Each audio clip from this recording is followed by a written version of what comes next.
The long and rich mission of St. Stanislaus College is forever carried out by the guiding hands of those who stand at the head of its classrooms, by the devoted mentors who teach from the heart, and by strong leaders tasked with molding generations of boys into fine young men.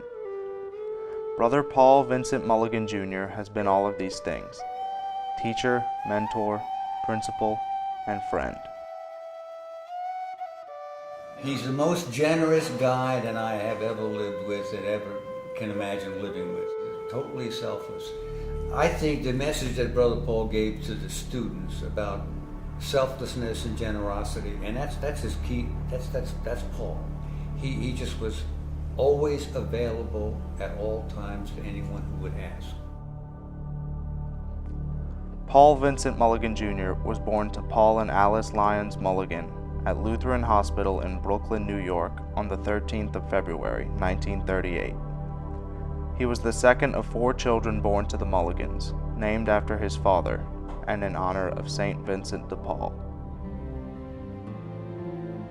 When I think of Paul, I think of enthusiastic availability. A lot of people can be available, but Brother Paul is available, and he has always been available with enthusiasm. He always made the person, and always does make the person that he's interacting with, believe that they have something to contribute, that they are the important person in the conversation. Young Paul and his brother Robert enjoyed wild adventures that paralleled those of the characters in the novel Huck Finn. But instead of the mighty Mississippi River, the boys would wind their way through the steamy swamps that would later become Kennedy Airport. And instead of jumping through the thick Missouri woods, they would jump the turnstile on the L and ride the subway aimlessly for hours on end. Paul's life was forever changed when in his 7th grade year at school, his mother Alice unexpectedly died of cancer. It was sometime later when the boy's father, Paul Mulligan Sr., would find love again and remarry. Paul's new mother, Ms. Jean O'Brien Mulligan, bravely accepted the task of raising 3 precocious boys on the delicate cusp of becoming young men. There is not a team that he doesn't drive. He goes to all the football games, the basketball games, the baseball games. He drives the high-Q team, the band, the cheerleaders. He drives the managers to all the football games. And whether it was at camp, whether it was driving buses, whether it was as a math teacher, whenever he said something, he didn't speak all the time, but when he said something, it was usually a very good observation, comment, question, and I think the word that stands out for me was he was committed, he was consistent. Year in, year out, he was there. When I talk to people, I mention his name, and people start to remember him, there's a smile on their face, and I think that says a lot about the type of individual he was. Consistent, and he was committed, he was there. I think he influenced a lot of us without us even knowing it. In Paul's 8th grade year at school, Brother George, one of Paul's mentors, convinced him to join the Brothers of the Sacred Heart, and when the time was right, young Paul left home for Metuchen, New Jersey on February 16, 1952, just 3 days after his 14th birthday. Paul became the youngest member of the St. Joseph Novitiate class of 1955 and made his first vows in 1956, choosing the name Brother Porres because Paul Donahue had already taken the name Brother Paul. Rules of the time would not allow for 2 brothers in any province to have the same name. Under the name Brother Porres, Paul's 4.5 years at Metuchen was a time of great growth and self-discovery. He spent his days there tirelessly studying math and science, playing ice hockey, and even finding the time to teach himself the musical skill of playing the organ.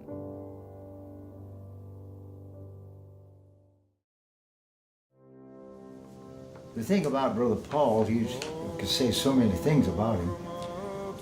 Among his qualities is a strong force that he has that he never says no to a request for help.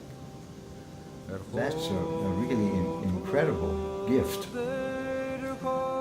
With his career as an educator beginning at Koryezu High School in New Orleans, the eager young brother moved on to teach at Menard High School in Alexandria, Louisiana, and later at Catholic High School in Baton Rouge.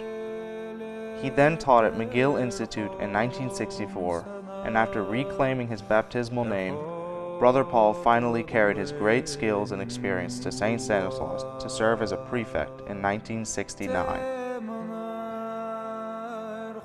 His generosity shows itself day in and day out.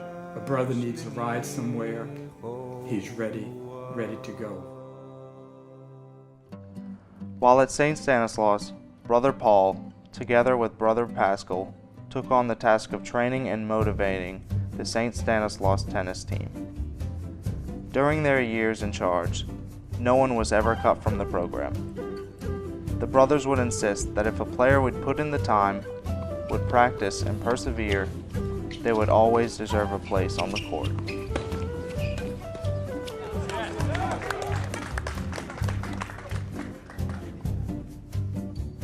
In 1980, Brother Paul was asked to serve as the principal of St. Stanislaus, a position which he proudly held for 4 years.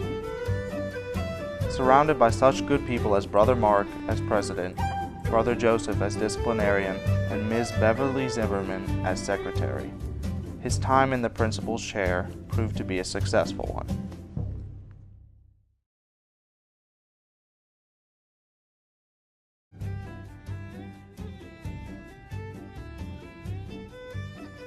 You know, the most important part of camp is driving ski boats. I think everybody knows that. Kids fell in love with him, and they wanted to go skiing. They wanted to be in his boat. They would look forward to being in the ski program and being skied by him, etc. And he made everything a game. I can't ever remember Brother Paul losing his temper with the kids. And he's always very, very positive with them. Until they got off the boat, and I guess he blew up. And when the kids got off his boat at the end of the day, most of them were smiling. There were a couple brothers that there might have been some tense moments, and they weren't necessarily smiling. Brother Paul, just about every trip back, there were smiles on their faces, and they'd had a good time. He'd done a good job. After his time at St. Stanislaus, Brother Paul was assigned to Brother Martin High School and later back to McGill-Tulane Catholic High School, where, in addition to teaching, he and Mr. David Jernigan had great success with the boys' tennis team, achieving 2 second-place state trophies. Since retiring from the classroom at the age of 67, Brother Paul has remained very active in tutoring and teaching. He is also deeply involved in fundraising at McGill-Tulane.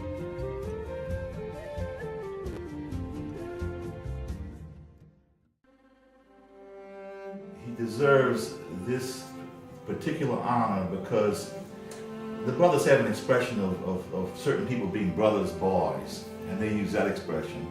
Well, Brother Paul is a Stanislaus brother, and there is a difference in my mind between a Stanislaus brother and brothers who have never served at Stanislaus. And Brother Paul is a Stanislaus brother, he always will be. He never seemed to have something to do except to listen to what you wanted or whatever. And I think he got that message across to the kids. The kids really appreciated him. They appreciated him in the dormitory, they appreciated him in the classroom. He really enjoyed it. He's been a true example of being present, showing the love of the Sacred Heart to young people, and living a Beitar Koryezu is the best way I can say it. After leaving St. Stanislaus in 1984, Brother Paul served for many years on the SSC school board and has continued to be involved in many ways at Camp Stanislaus. Paul, I'm really pleased and grateful that I'm part of this special time for you. Congratulations, you very much deserve it, and I know how much of your heart has always been here at Stanislaus, so I know what this has to mean to you. So thank you for all that you've done, and congratulations. son of Paul and Alice, brother to Rita, Bob, and John, master mathematician and educator, dedicated principal and lifelong supporter of St. Stanislaus and its mission. Today, we honor, celebrate, and with great joy and gratitude, induct into the St. Stanislaus Hall of Fame, Brother Paul Mulligan, SC.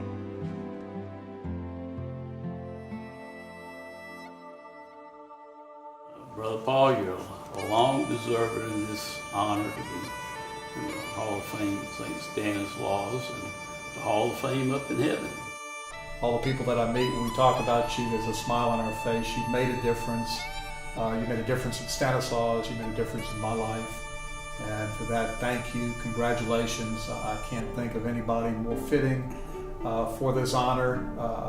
And just proud of you and proud of the contribution you made to Stanislaus and to my life. Thank you. I would wish Brother Paul, as he gets into his golden years, that he would have the health to continue to be the go-to man. So when people go to him and ask for help, that he's able to do it. God bless you, Brother Paul. Brother Paul, welcome aboard. It was just a question of time before someone recognized that you ought to be where you're going to go. Brother, I do think you're a great guy, and we're glad to have you in the Hall of Fame. You've been a friend to me for years, and not just to me, but for so many hundreds of other guys that have come in contact with you. And it's just really an honor to be in your presence. Thank you.